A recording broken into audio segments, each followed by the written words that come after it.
Victoria had grown far too comfortable in the Sterling mansion. For 3 years, she played the role of Marcus Sterling's mistress with calculated precision, slowly inserting herself into every corner of his life, while his wife, Elena, had been away in Europe caring for her ailing mother.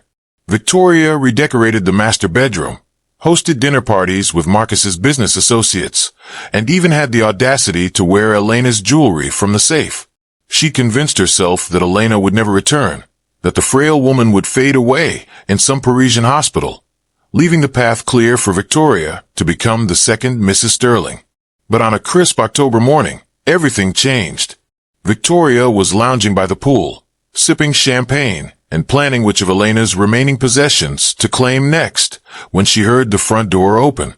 She assumed it was the housekeeper until she heard a voice that made her blood run cold. Elena's voice, clear and strong, giving instructions to someone about her luggage.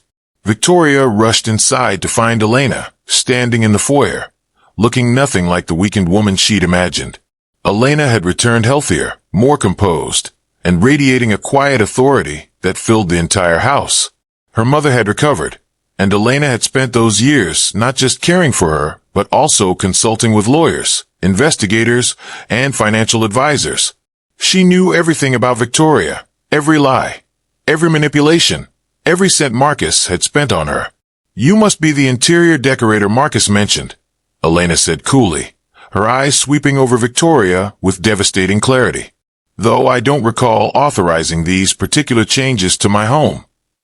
Within hours, Victoria found herself escorted from the property with nothing but the clothes she'd arrived in 3 years prior.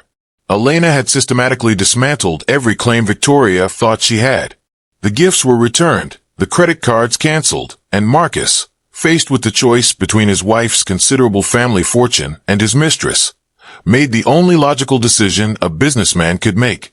Victoria learned too late that occupying someone else's life doesn't make it yours. Elena had never surrendered her throne. She'd simply been away, and queens always returned to reclaim their kingdoms.